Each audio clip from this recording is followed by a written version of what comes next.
Our series to tell you how you can be the most safe Guamanian and basically keep the entire community safe for all of us. So our good friend Officer Paul Tapao, the coordinator for Guam Crime Stoppers, is here now.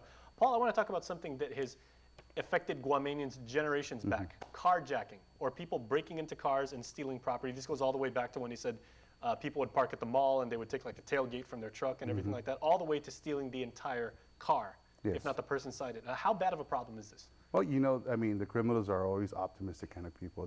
They see opportunity, they're going to take advantage of that. And with people, they know that when they go to the mall, they know that people are shopping or they're out and about, and they're not going to be returning to their cars for a certain time frame. So it creates the opportunity.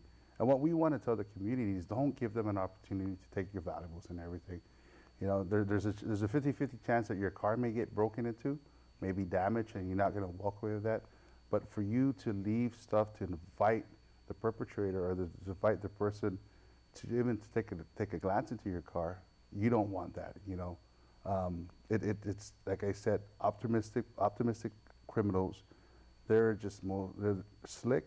They're not afraid, and they're going to take advantage of the opportunity. What if we, as members of society, see people that look like they might be suspicious? Like, you know, they call it casing the joint. Like, people just like tend to like walk around the parking lot and they look like they're looking for certain patterns or like things like that. If we see something like that and it looks suspicious, and then, you know, like if we look in the person's direction, all of a sudden they take off. Who can we talk to about that? First thing you're going to look at is that these guys are not going to maintain eye contact. That's one telltale sign. You're just going to look at stuff and know exactly what you said, the pattern.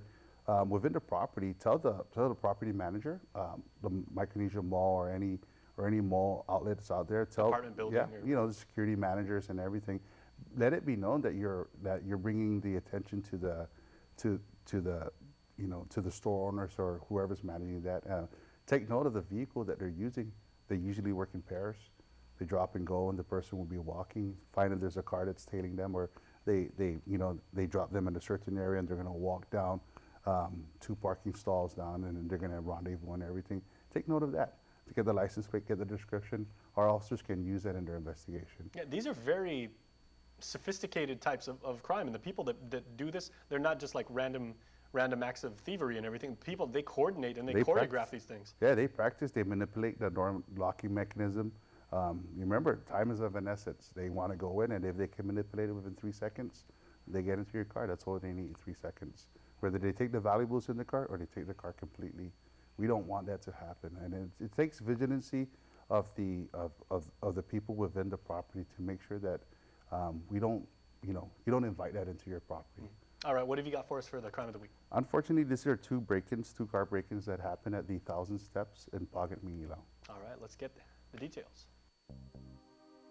On Monday, the 26th of April, at about 1:30 in the afternoon, officers from the Higanyo Precinct Command entertained 2 separate car break-ins that occurred within the east course of the Mingilao Golf Course, which is used as a parking lot for the 1,000 Steps hiking path located on Pagat, Mingilao. Now, according to the police report, the 2 cars involved was a silver Toyota Camry and a yellow Jeep Wrangler, which were left secured and unattended by the owners at around 12:30 in the afternoon. At around 1:30 in the afternoon, both hikers returned to their respective cars, only to discover that both the Camry and the Jeep's rear driver's side window were maliciously damaged. A full inventory was done, where it was only noted that a black backpack was the only thing missing from within the vehicles. The Guam Crime Stoppers is asking the community for their help. Should anyone have any information about this case, a text message can be sent to 486-HELP. If you have any information about this crime or any other crime, please call Guam Crime Stoppers at 477-HELP. That's 477-4357. You can also send a text to 486-HELP. That's 486-4357. You can also submit information of a crime through our webpage at guam.crimestoppersweb.com or call the Guam Police Department at 475-8615 6 or 7. Guam Crime Stoppers wants to remind the public that we do not use caller ID and you do not have to leave your name. You can receive a cash reward of up to $1,000 if the information provided leads to the arrest and conviction for the person or persons responsible for this crime or any other crime. All right, Paul, now the key word, of course, you were using was opportunity. And you were saying, you know, if you've got a $7,000 Gucci purse, don't leave it on the passenger seat when you go in if your car hasn't gotten tinted. Basically, don't leave it there at all. Yeah. What else can we do to make sure that we're not advertising the fact that our vehicles may be a little bit susceptible? You can purchase high-end car alarms. You know, the number one deterrent that I like is the club. That always works. Yep. You know, that just shows that just by glancing at it, I mean, it's bright red and it locks the steering column and everything. And it shows that the owner of the vehicle is taking steps to prevent his car from being broken into and his car from being stolen. And most insurance companies will give you a break on that. Yes, They'll give they you a will. discount. Yes, they if will. they show you're trying to go the extra mile to secure your stuff. Yep, yep. You know, a lot of cars too are also equipped in the event that your car does get stolen completely. The cars are actually equipped with the OnStar. So Guam, I think the technology is reaching us and everything. But simple, primitive, you know, inexpensive. The club, some car alarm, and you know, where you park is always important. Unfortunately for the hikers, it's an isolated area, so this is an opportunity. This is pretty much a buffet for them.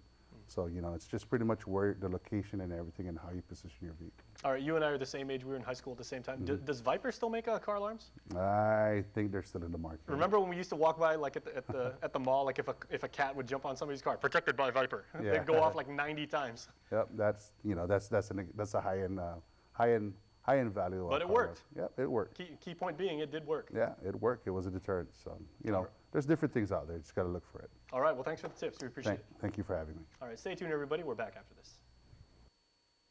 It's time.